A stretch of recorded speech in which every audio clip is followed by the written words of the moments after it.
signal.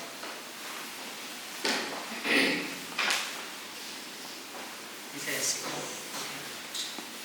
Okay.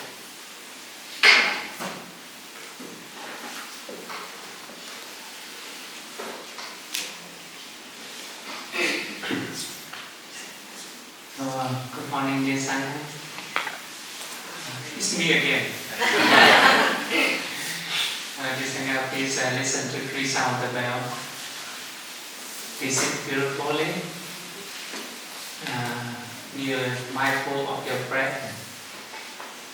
And be aware this in-breath is the most important event in your life.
Dear Sangha, in this retreat there are many, this retreat is special. And many first thing for me. One of the first thing is that the first time I have a chance to join Dharma Sharing on the couch. With large tree, right? And there's a couch just over there, and we put some chair for Dharma Sharing. I was invited to sit on the couch. It's really very different, because usually we sit on the floor, on the chair, never sit on the couch for Dharma Sharing. If you want to experience that, you can join Dharma Sharing group number 3. Sorry, I'm the facilitator. And second thing, also the first time since my ordination. Recording in progress. I should be more aware. But I said I'm being recorded. Cannot correct. Yeah, second thing is that the first time since my ordination that I ate fish. But consciously. We all know that by accident, before yesterday, we had some dishes that fish inside. And I didn't take the soup, but I did take the stir-fried vegetable. From the look, it looked totally fine. But when I take a scoop of spoon and put it close to my mouth, wait a minute. Because in the spoon it's just what is it called, the lady finger, the green one, and the pink one. No fish yet, but it smells very fishy. When I look more into the bowl, I think it is some dry fish over there. And this is the moment of contemplation. Should I eat or should not eat? And as we know, Mahayana monks, we are vegetarian. And I've been stop eating fish or meat for more than 15 years.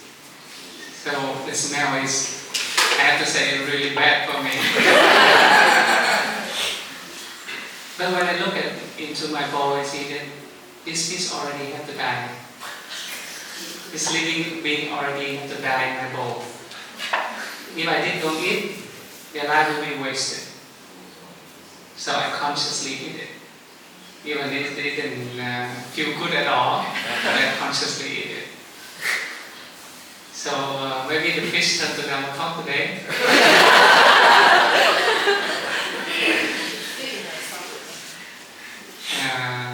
That is a little different things, a way of eating in Buddhism compared to other tradition of vegetarian or vegan. You may eat this because of health choice, because of environment protection choice, because of tradition or religion, where the Buddha teaches us to be vegetarian as a choice of compassion. And we are aware of the suffering, the pain other beings have to experience when they lose their life. Only we want to continue their life.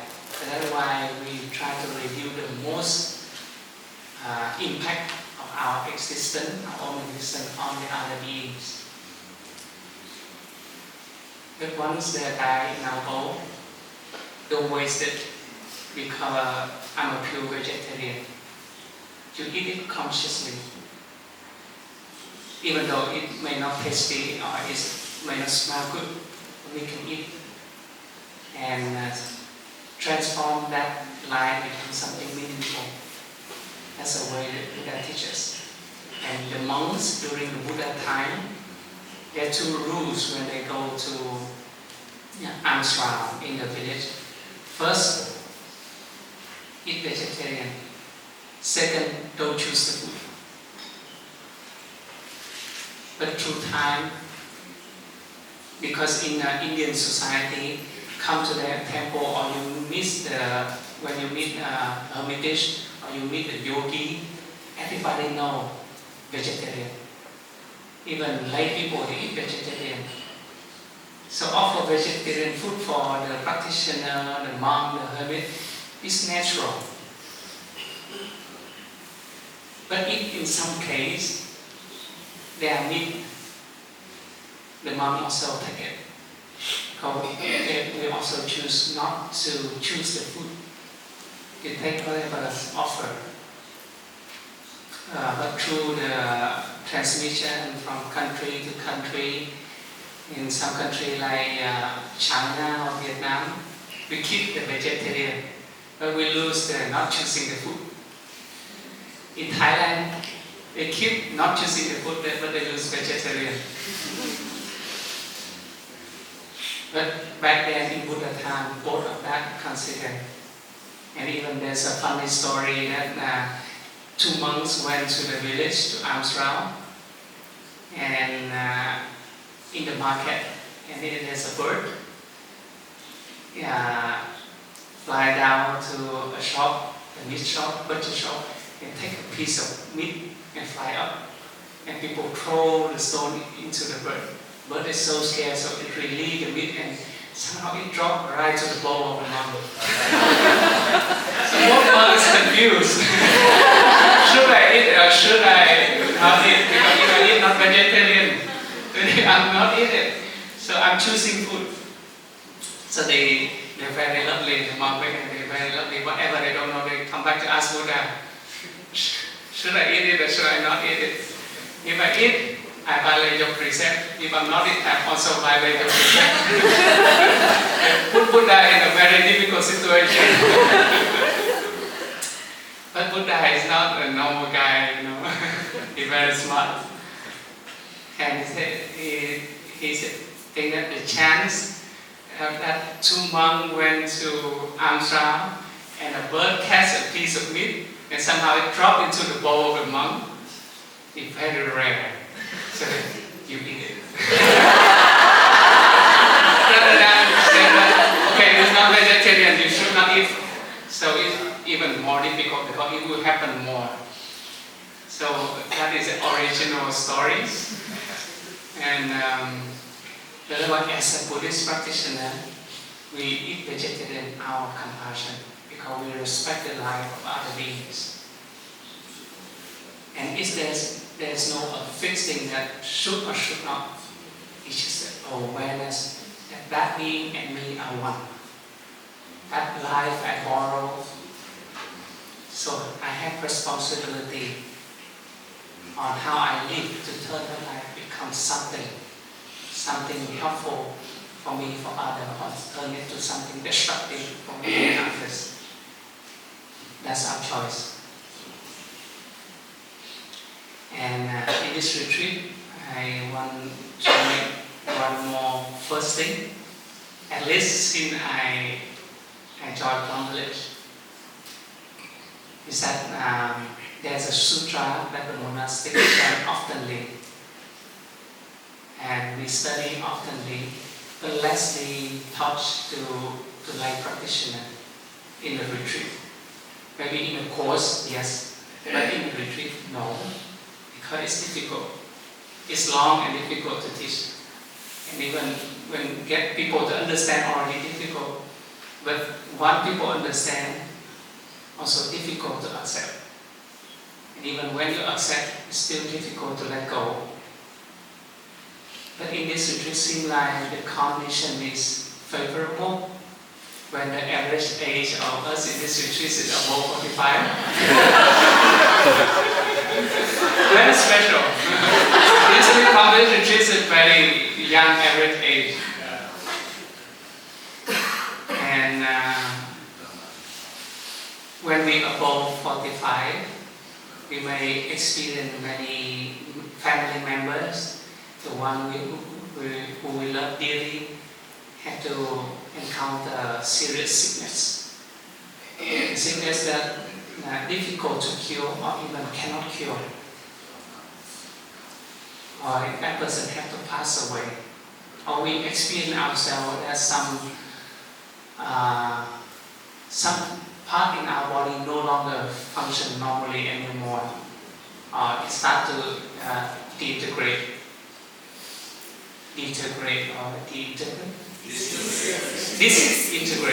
Thank you. Disintegrate. And this may cause a lot of fear and uncertainty for us. So how can we deal with the situation? When we have to sit there and see our beloved one in such a deep body pain or mental pain, but we cannot do anything. It's a very hurtful feeling. I have been through this experience before. When many years ago, when my younger brothers went from Vietnam, Ho Chi Minh City to Thailand after a home visit by bus. And that way from Ho Chi Minh to Thailand, we have to go through Cambodia. And just two of us. And somehow, at the first night in Cambodia, my younger brother had a very high fever. But whenever he has high fever, they ask Ma, come. So he had difficulty to breathe. He cannot breathe.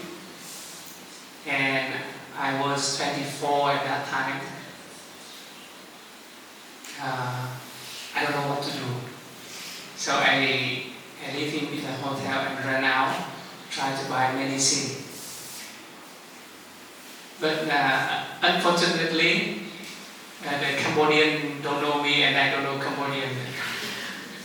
We don't speak the same language. I don't know how to explain to people that the situation of my younger brother. And at the end, I only can buy the medicine for fever. And come back at him drink. And I have to sit there the whole night, watch him struggle with his breathing the whole night. And luckily he overcome by himself. That night hit me at the bone. And when I have to observe my beloved one suffer with physical pain, and I just sit there and do nothing, cannot do anything. I believe that many of us have to deal with that situation, or going to deal with that situation at least once in our life. And back then I don't know the teaching, much of the teaching of the Buddha. And all that young man can do is he make a commitment that he will learn Chinese medicine. So that next time this happens, at least I can do something. But until now, even I know a lot more about medicine, both Chinese and Western medicine, but still there's a situation that we have to sit there and observe, cannot do it. So how we practice with that? And thanks to Venerable Sariputra, he's considered as one of the wisest disciple of Buddha. He gave his teaching to Anathapindika, also a very famous disciple. He is the one who offered the Deer Park monastery, to the Buddha and the Sangha. He very famous of his wholehearted support for the Sangha.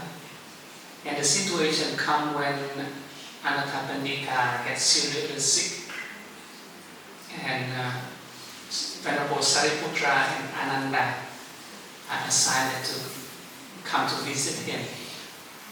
And when they arrive, Sariputra asks his friends, how your sickness? Is it reduced or is it greater? Is your pain reduced or is it greater? And Anathapindika said, Venerable, my pain is just getting greater and greater. It's not reduced. So in that situation, what Venerable Sariputra teaching is a very, very important lesson. So that is the discourse called teaching on the teaching, discourse on the teaching to the sick. And that is the teaching and the discourse I want to introduce to you today. Can we have it on the screen?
Can you see the screen?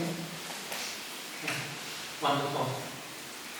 Okay, friends, when Sariputra heard that, he calmed Anathapindika down and please practice with me. He asked Anathapindika to practice with him. And the first thing he teaches is, I take refuge in the Buddha. Why? In this situation, he painful body pain so much, very tired, and he still teaches them to I take refuge in the Buddha. You can say something else, right? Okay, everything will be fine, breathing in, breathing out, why I take refuge in the Buddha. Imagine, try to imagine that if we are all blinded, suppose I blindfold you here, make sure that you cannot see anything, and ask you to get out of this Nalanda wisdom path. How many tries do you think that you can, after how many tries do you think that you can get out of here? We might hit here, hit there, maybe we die, or fall into some places before we can find a way out, right? So what happened if there a guidance? If somebody take our hand and lead it out here, the chance is much, much more higher, right? And that is the Buddha. And the blindfold people are us. We don't really understand who am I. We don't really understand what is this world. We don't really understand what can create happiness, what can create suffering. What is karma? What is the cause and effect? We know very little about ourselves and about the world. And then now is the moment to leave this body, but we still don't know much. So it is very important that to implant in Anattha mind that whenever you see a wicked one, follow him or follow her. That's the person who leads you out of the jungle of suffering. That's why it's very important. I mentioned the first one, I take refuge in the Buddha. He wants Anattha to repeat it, so he remember. So when he passed away, even he had conscious of that, or unconscious of that. That things planted in him. That thing will lead him to that vow will lead him to the brighter path. And the situation became even worse, like we are blindfold in the jungle is full, every tree full of thorns. We move to the left, it's hurt. We move to the right, hurt. Go to the front, and go to the back, hurt. If we heard a voice that said, I know the way out of it. You don't have to be in this suffer every day. There is a place that you don't have to be hurt and wounded by thorns.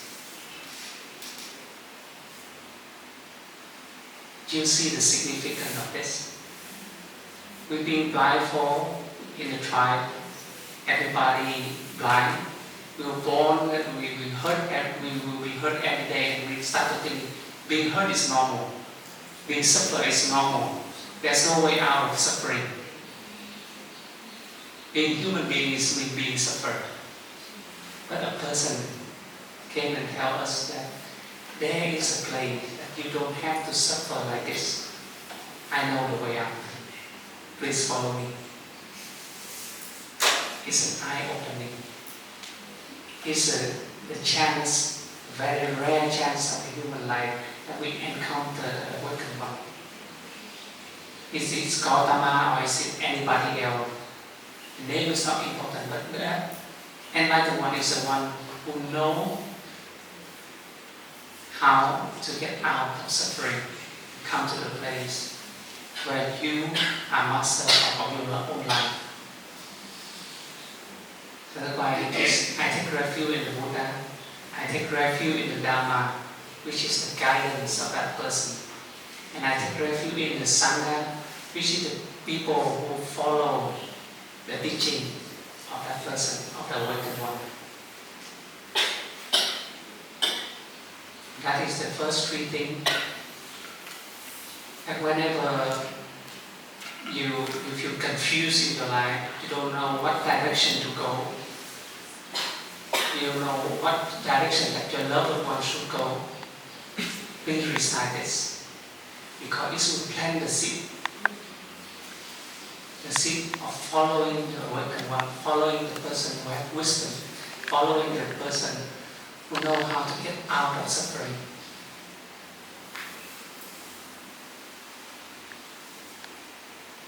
And the next thing, Sariputra asked Anathapindika to practice in this one.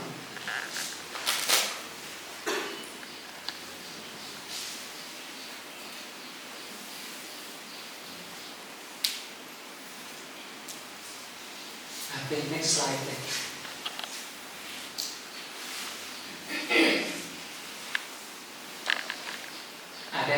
There's a quote in the sutra said, friend Anathapindika, if you recollect the Buddha, the Dharma, and the Sangha in this way, the beneficial effects are beyond measure. Recollecting in this way, you can put an end to the obstacles, wrongs, and afflictions. You can have as a fruit that is as fresh and sweet as the nectar of deathlessness. Anyone practicing an upright way of life who knows how to recollect the three jewels will have no chance of falling into the three lower realms, but will be reborn as human or God. That's the word of Venerable Sariputra. And I just explained to you how rare is the chance. Imagine you apply for in the forest. How many lifetimes do you need to get out of this without guidance? And please, next slide. Yes. And then Sariputra asked Anathapindika to practice with him the contemplation on 5 aggregates. The 5 aggregate is considered as a fortress with 5 layers. That's where we think who I am. That fortress with 5 layers is where the foundation where we think this is me.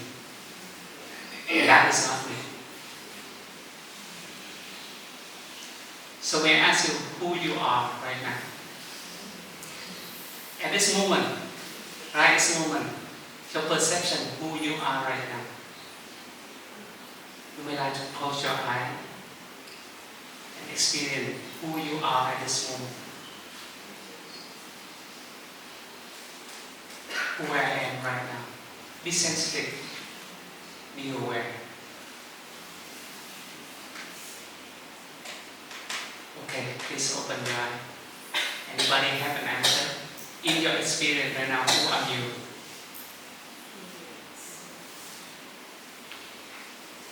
Are you here? Are you here? No, right? Everybody laughing because it's so ridiculous. How come I'm here? I'm over there. I'm here. I'm not here. Right? Brother Bimo is here. He's not here. Why?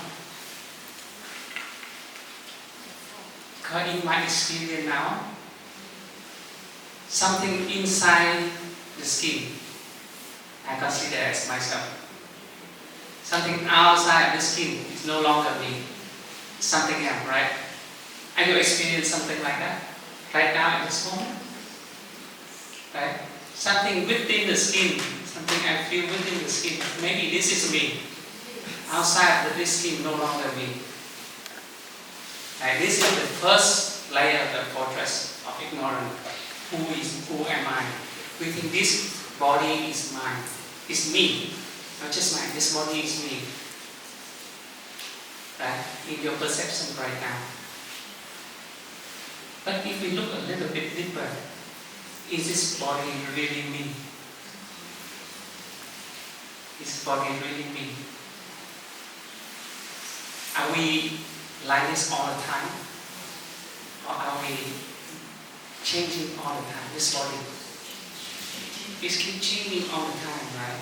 Since we are the fetus in mother womb, we look like maybe like this, and now we're like this. This body is like this.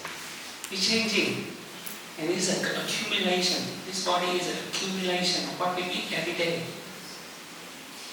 What we eat is from this planet. Literally means this body is this planet. We borrow it, and now it can move. but we think this is me. But when whoever touches without my permission, you should be aware. Whoever violated, right? But actually it's not. And that's why and this body, sometimes we want it this way, happen this way, it's not happen this way, it happen that way. We want it to happen that way, it happen this way. Like right now, over 45, my experience, you want to run that fast, you want to react that fast, but your body not allowed. So something is not in your control. Is that you?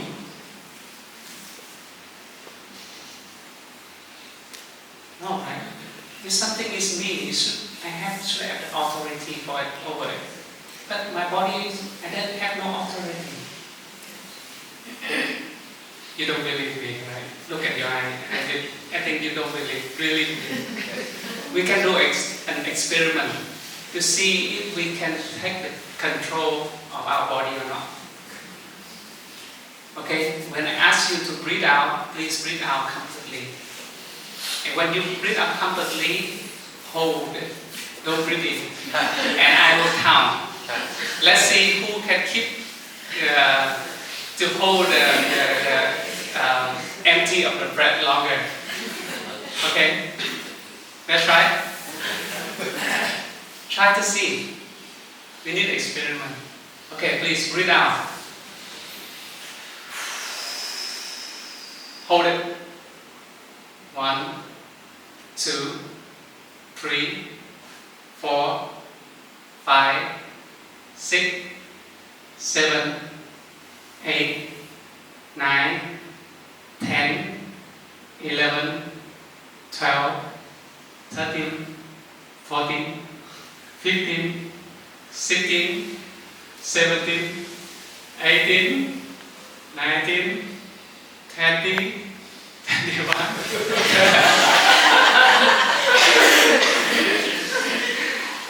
Do you see it? Even your mind wants to hold the breath. Don't breathe in, but will your body follow? No, right? Something is more powerful than what you want.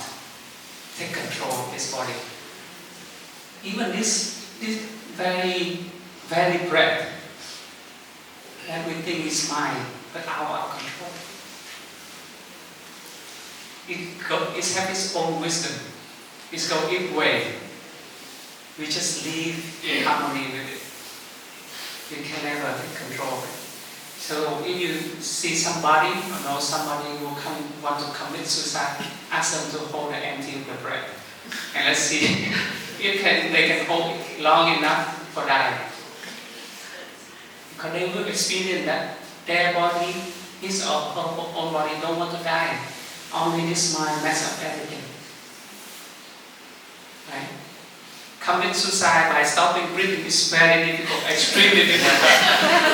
You have to borrow something more violently to put this body into death. But with that, Sariputta said, or Buddha teaches that this body is still not me. I can give, but you may think that, okay, I carry my body all the time. Whatever I do with my body. All the miracle, all the interesting things happen in this life because I have this body. And now you tell me this body is not me, so what else do I have? So for that, I will do an example for you in my photograph. This one.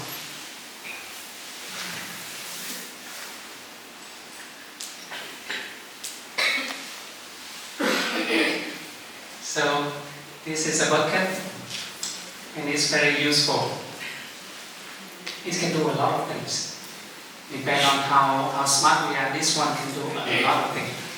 It can store things, it can be a chair, it can be a table, it can be many things. As much as your creativity can imagine, right? It's so useful like this. But what happened if I hold this bucket like this all the time, all the day long, even I go to eat, I go to sleep, I go like this. I go to toilet, I go hold like this. What happened? Right? It's very funny, right? And if I tell you that this bucket is me, brother looking at this bucket, with all your respect, they say, okay, dear brother, I know your joke. But if I still confirming this bucket is me, you may like to send me to a clinical therapist, like Sister Mary. Right? Even though this bucket is very useful, and because holding this bucket, now I want to hug somebody. Can I hug somebody? It's in the middle, right? Very difficult. But this bucket, if I put down, if this bucket is me, if I put it down, I am still me. It's still Brother King or not? It's still Brother King or Brother King or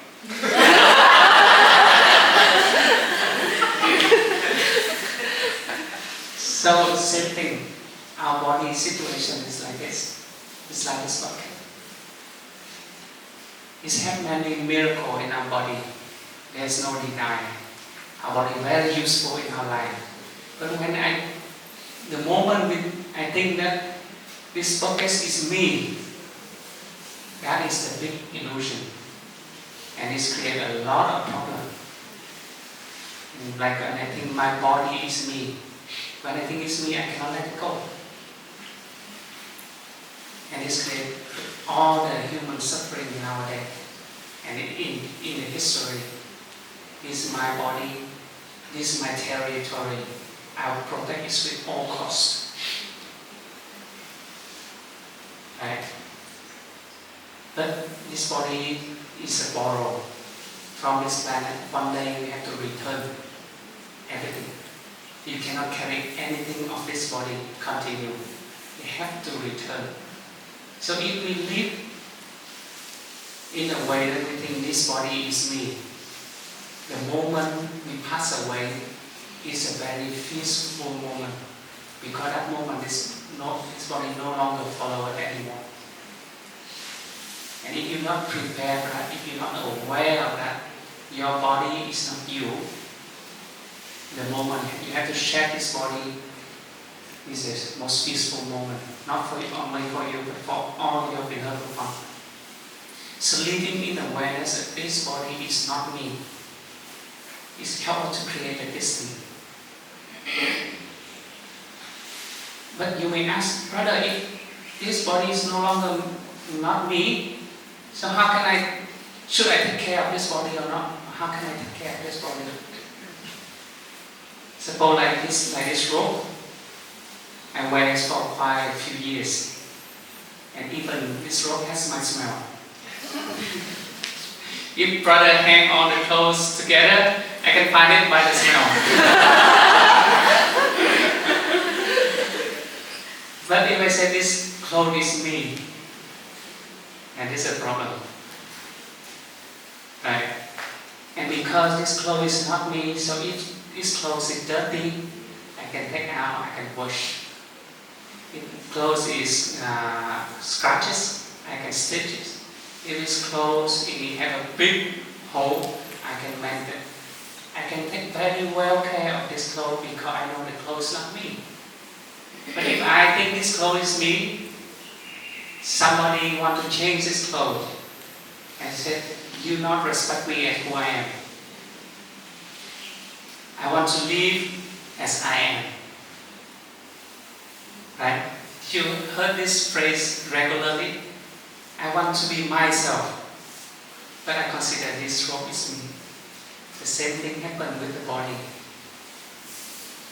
And if you determine Next month you can lose a lot of weight, body weight. If you determine, next month you can gain a lot of body weight. The body will change according to our mind, our decision. So it means there's something that can change, something that accumulates through time. Because of that, it's not me.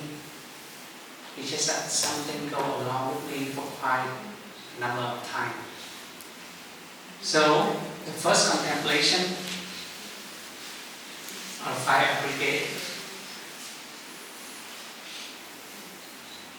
that breathing in, I'm aware of the body. Breathing out, I'm aware that this body is not me. And then it's come to the feeling. Where does the feeling come from? Where's the feeling come from? I would like to ask all of you to take your hand and put on the ground. Put on the floor. Yeah. What's your feeling? Is it cold or warm? Cold, right? So when everybody said the floor is cold, is coldness in the nature of this room? Why? Everybody said so. The floor is cold. Everybody agreed the floor is cold. Why you said that the coldness is not the nature of this room? Why? I said because of the aircon. If the aircon open all the time, is this coldness is still the nature of the room? Why? Oh, it's correct. It's correct. The coldness of the floor is because of your hand. Right? Your hand is warmer than the floor. So you feel the floor is cold. But what happens when you put your hand in the ice bucket and you put it on this floor, you feel it's very warm. Right? So your feeling is something born out of this body. Without the body, no feeling of cold, hot, pleasant, unpleasant. You don't have all of this. Because there is a body, so there is feelings. I didn't say about emotion yet. I just said the feeling, that I have feeling hot, cold, pleasant, unpleasant. Right? Or the tongue feel the sour, the sweetness, the spiciness, the ear, the big sound, small sound. It's a direct feeling. And it's all born from the number one condition, the existence of the body. No body, no more feeling. So is the body and is the feeling something original or something created by conditions? By condition, right? The very important condition is we have the form, have the body. And because of that feeling, it leads to perceptions. What will be your perception when you experience the floor is too cold?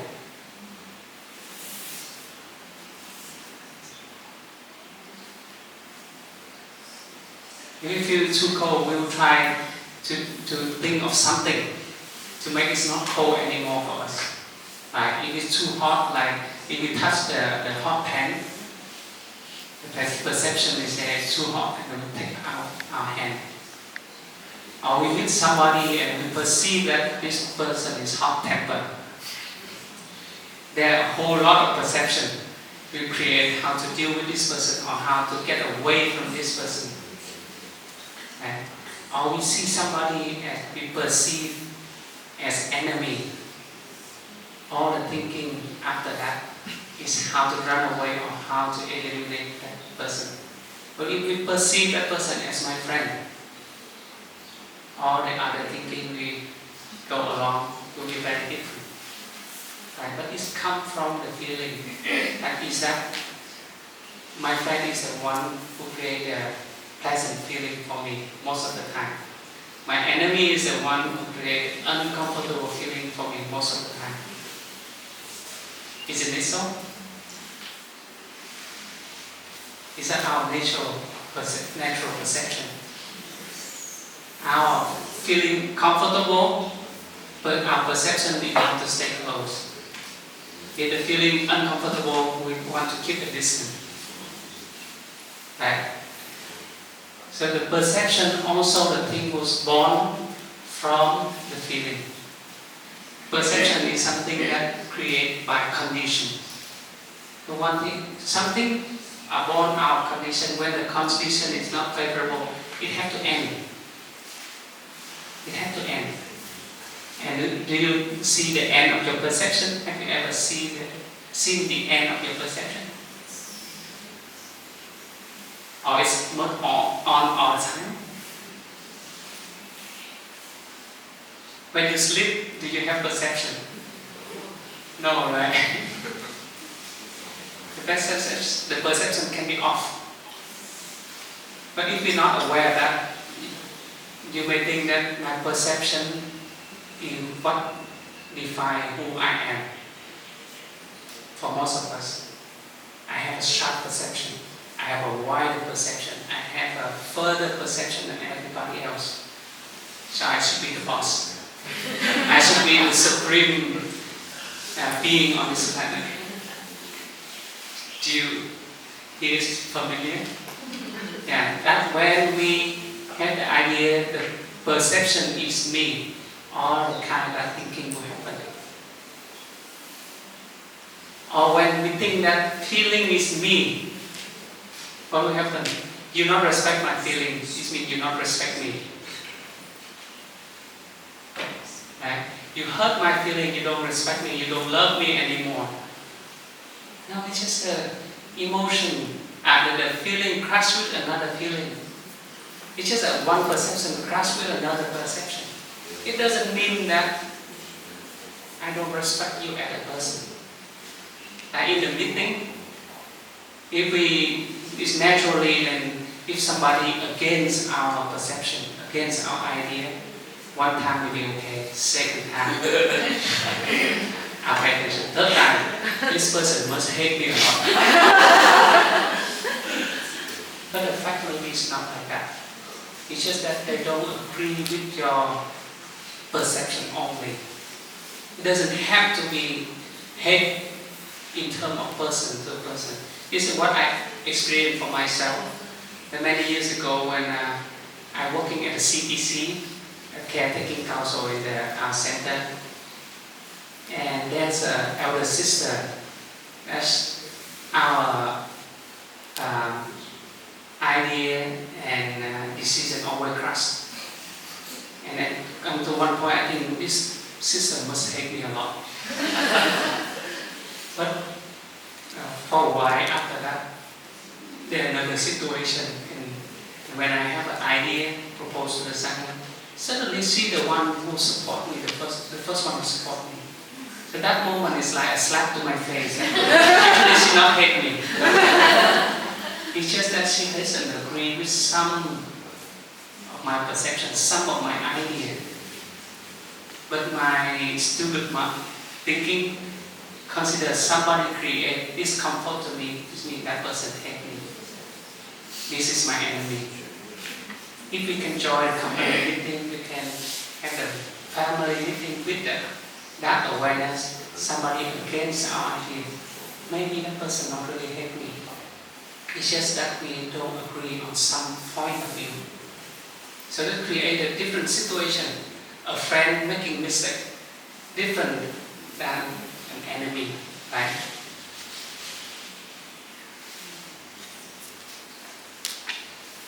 And be aware.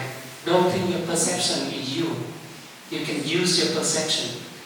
It's something that you can use, like a feeling, like a form. That's something we can use. But Buddha told us it's not us. We're much more than that. We're much more than just a body. We're much more than feelings. We're much more than perceptions. And then mental formations. Here's the emotion tracks coming. Happiness, angry, desperate, anger, all kind of that. It comes from our way of looking at things. You sitting here, you may know many story about wrong perception lead to wrong emotion, right? And when we turn our perception, change to another angle, emotion will change along.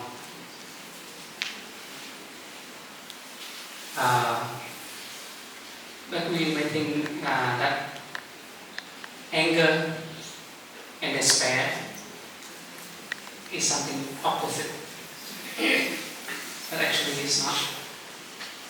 The mental formation like anger or despair, actually it's just one. The only different thing is that is the power. Once, if we want the world happen the way we want, if we want that person happen the way we want, but that person is more powerful than us, they don't listen to us, we feel despair, we feel sad. But if that person is under power, that person not follow what we want them to do, we get angry. Actually the same thing.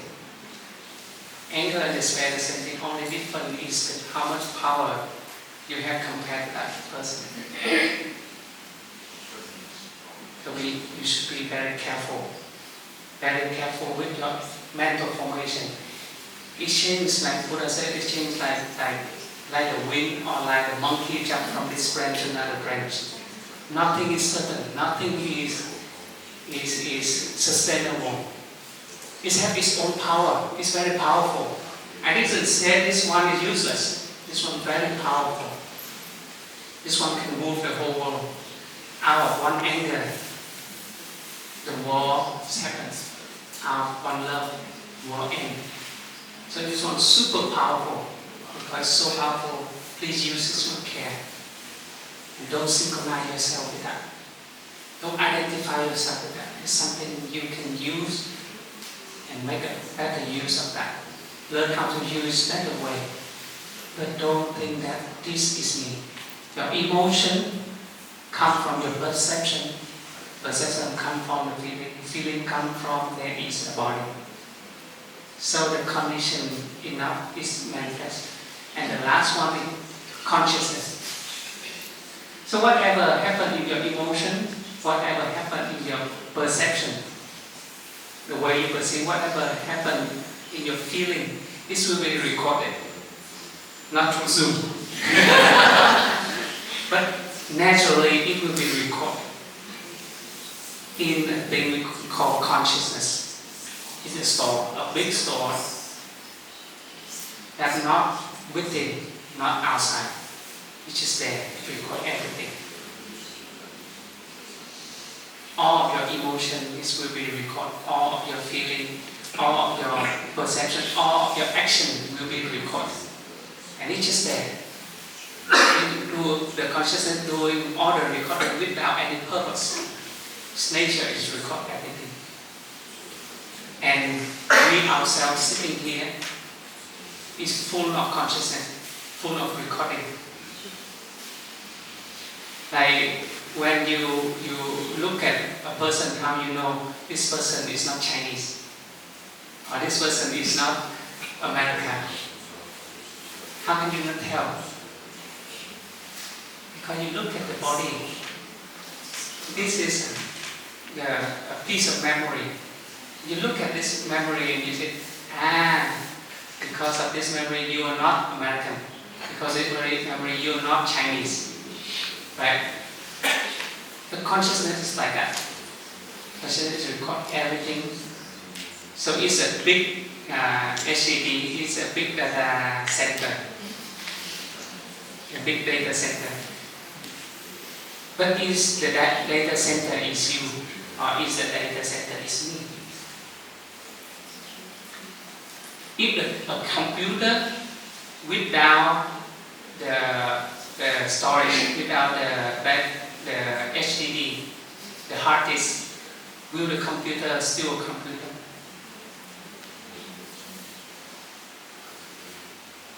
A computer without a hard disk, without memory, is it still a computer? Yes, right? It's still a computer, it's just no HDD. If you plug the HDD in, it's a full computer. Without HDD, it's still a computer. Electricity still goes, CPU still work, RAM still work, everything still working. Just without memory. But with memory, it's work in a different way. Without memory, it works different way. So without consciousness, are you still you? Do you get the point? So our memory usually be the focus of who I am, who I set myself different from that person. My experience in the past, my childhood, when I grow up, my family set me different from others. Right? You never understand me, you never suffer the same way I suffer. You're different class of people. I grow up in that area with that education. I'm different from class of people. That's a division. When we identify ourselves with the consciousness, with the HDD, with the hard disk. But have you ever seen people who lost their memory? People with Alzheimer or memory problem. Have you ever lived with those people? Are they happy or are they suffering? They're happy every day. Only the people who take care of them might suffer. They're happy every day. Because they don't have to compare themselves with anything else. No memory. And my brother and sister, the monastic brother and sister, 3 of them from the same family. Now they're in Vietnam, take care of their mom. And when I visit them, and they take care of my mom, their mom. And I ask, how is it? How your mom? Is she sad or is she suffering? No, mom, very happy. She eat well, she sleep well. Whenever she needs massage, she give the signal and we come massage her. She don't even remember who we are. But she live very happily every day. And she live very long. But in the beginning, my brother and sister, they suffer because mom no longer remember who I am. Mentally. But bodily she remembers. So you see, when your memory malfunction, it's just a computer without HDD. It doesn't make the whole computer become rubbish. If we have that awareness, we can live very well with good memory or with bad memory. We still can be very happy and joyful. It doesn't need to be miserable when someone in your family starts to lose memory. You can do something to improve the situation, but if it cannot improve, it's okay. That person will live even more happy than before. Because no comparison, happy every day. No struggle with consciousness. That's why Venerable Sariputta said that your consciousness is not, my consciousness is not me. I'm not limited by the consciousness. My mental formation is not me. I'm not limited by the mental formation. All of that. What do you mean? That your own existence, what is truly who you are, is much bigger than this. All of this the 5 faculties of your life, very important, very wonderful. But it cannot define who you are. You are the one who can learn how to use it in your way. Our suffering is because we think this is mine and we dare not to change the way we want it. We think if we change one of this, I'm no longer myself. Or if somebody forces us to change one of this, we will hate that person for our whole life. It comes from only one wrong perception. This in me. That's why we have to let go of our feeling very difficult. If I have to let go of our way of looking very difficult, don't tell me what to do. Right? If we have to let go of our sad memories, very difficult. Because we think, this is me. If I let go of that, I'm no longer myself. But what happens if I just throw out, no problem, right?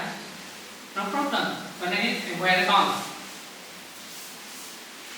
Now, all of these 4 are fine faculties like that. It's just like a layer and layer of clothes that we wear on in this life. When its time is sufficient, all let go. But truly, your existence will continue. So that is what Venerable Sariputra teaches Anathapindika, but he so much in pain, so much painful in his body, so much sickness.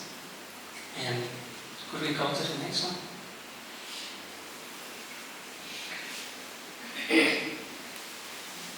This is said when he is here, Anathapindika has practiced to this point.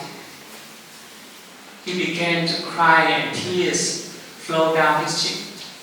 Venerable Ananda asked him, "Friends, why are you crying? Has your meditation not been successful? Do you have some regret?" The learned man Anathapindika replied, "Venerable Ananda, I do not regret anything. The meditation has been most successful. I'm crying because I'm so deeply moved. I have been fortunate to have been able to serve the Buddha and his community for many years.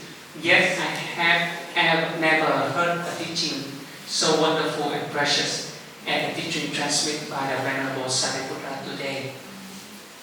He's crying because it's touching. Anybody here feel tearing here? And after this,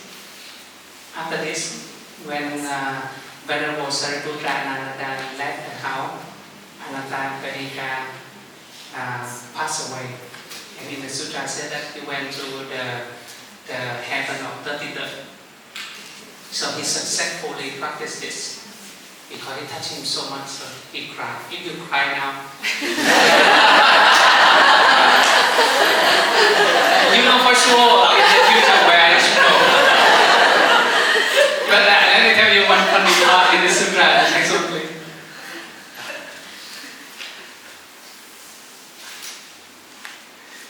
And he made a request.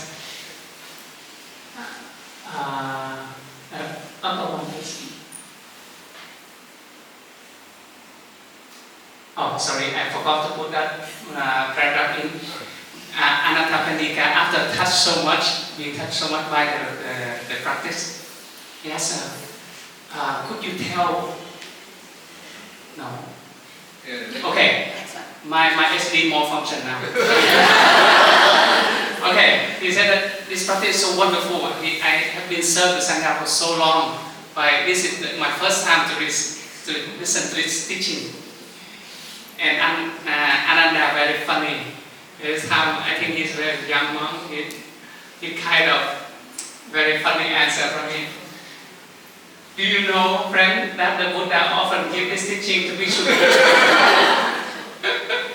They said, you suppose said that, "Oh, the cake you give me is so precious, it's so delicious." I said, "Oh, we eat it every day." Said that.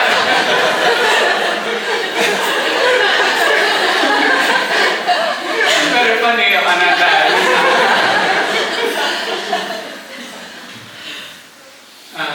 So Anathapindika replied, "Venerable Ananda, please tell the Buddha that there are also lay people with the capacity to listen, understand, and put into practice the deep and wonderful teaching."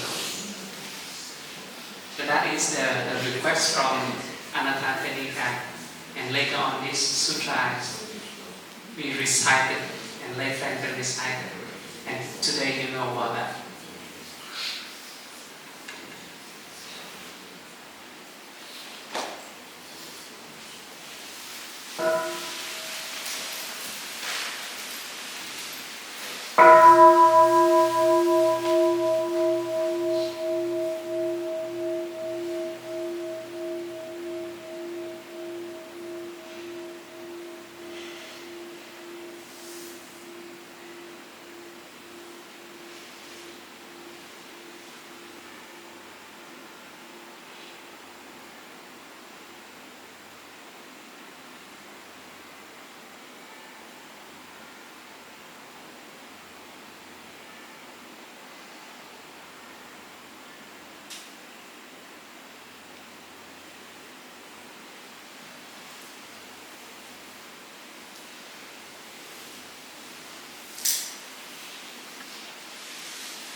So, dear Sangha, I just explained to you about this teaching that this kind of meditation called the meditation on emptiness.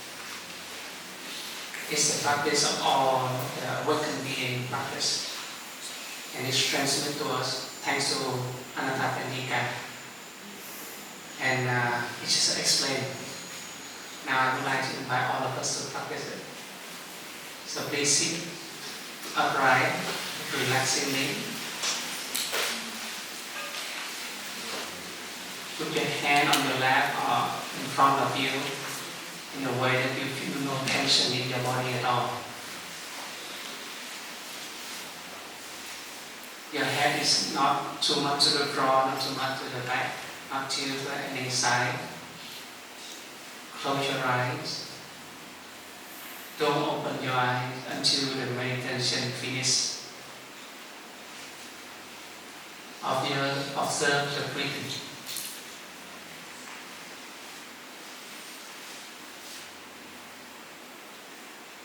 Breathing in, this is the in-breath. Breathing out, this is the out-breath. In, out.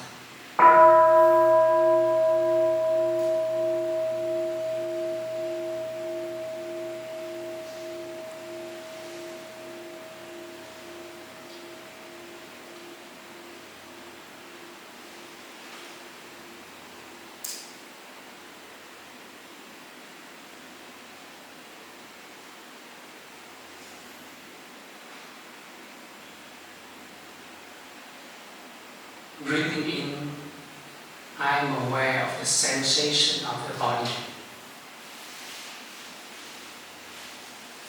Breathing out, this body is not me. It's caused by conditions. When condition favorable is here. When the condition no longer favorable, this will go. I am much more than just a body. In, aware of the body. Out, I am much more than just a body.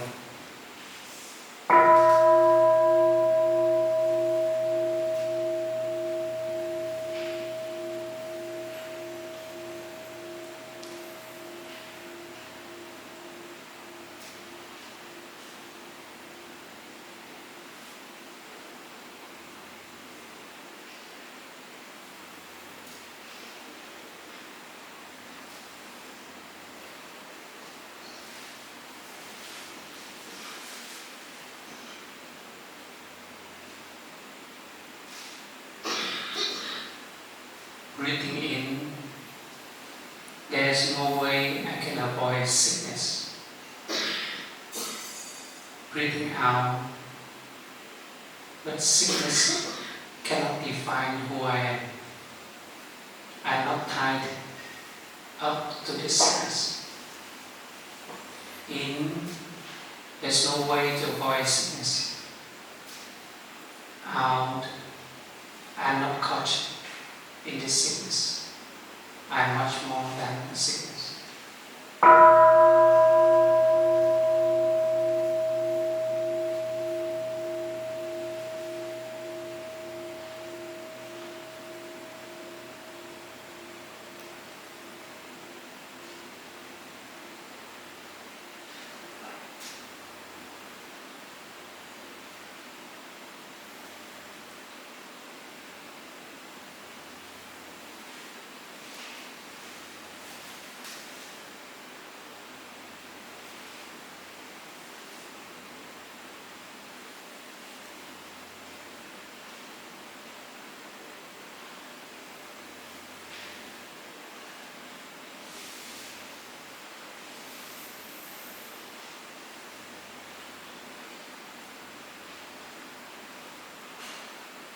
Breathing in, I am aware of the feelings born from this body. This feeling is out created by conditions. When the condition is not favorable, the feeling no longer there. I am much more than feelings. Breathing in, aware of the feeling. Breathing out, I am much more than feelings.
Breathing in, I'm aware of my perception. The way I perceive the world, it depends heavily on how I feel and how my body is. My perception manifests out of conditions. When the condition is no longer sufficient, my perception will cease to exist. Breathing in, aware of my perception. Breathing out, I am much more than perception.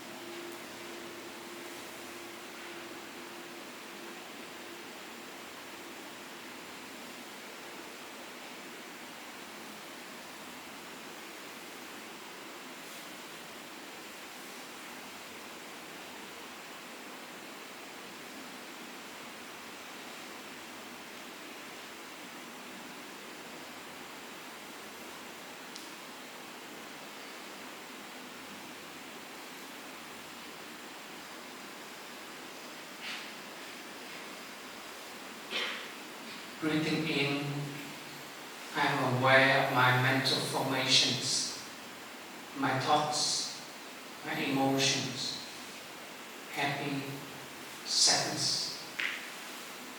All of them manifest by conditions. When the condition is no longer there, mental formations will cease to exist. In, aware of the mental formations. Out, I am much more than mental formations.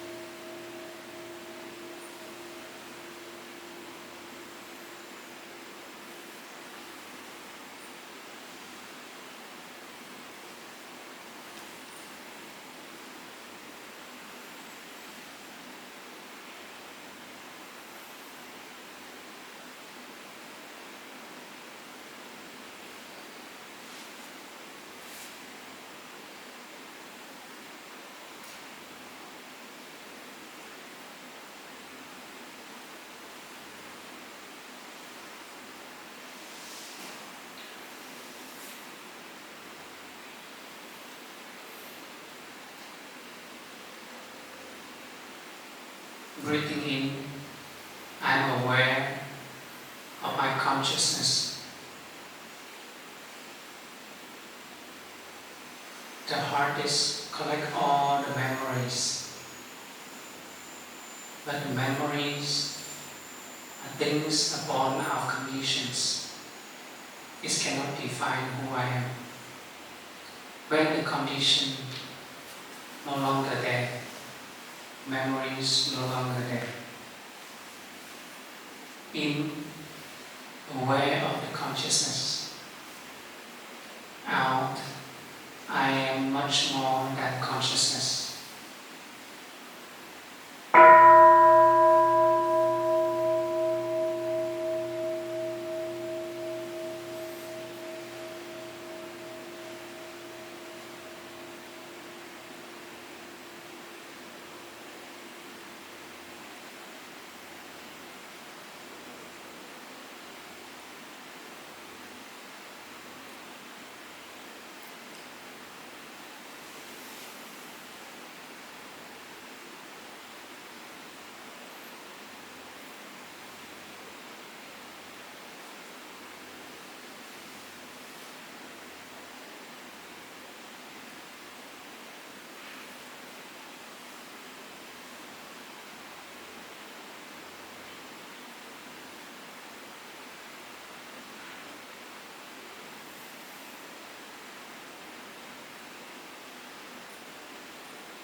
Breathing in, I'm aware that my body can die one day.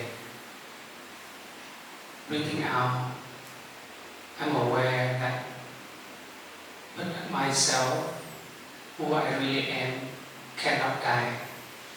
This will live on forever. Die, death is just a farewell, and we will meet again. Death cannot limit who I am. Death cannot limit who is my beloved one. Really is. Death is just a horizon where the sun sets and it will rise again. In death cannot limit me. Out, we'll say farewell and meet again.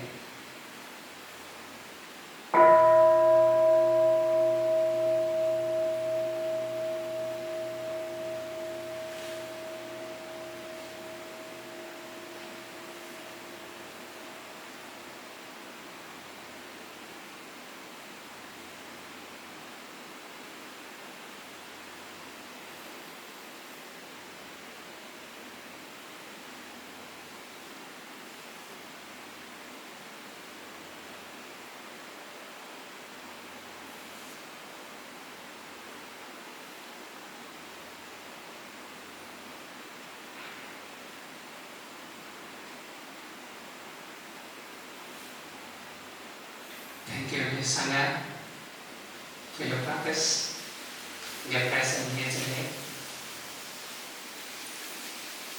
Is your practice successful? I saw some people already went to the heaven. Yeah, if you practice this exercise regularly, you will slowly feel the distance between who you are and the body, and the feeling, and the perception. And at that moment of realization, will make you become the boss, the master of your own life, not by anybody else.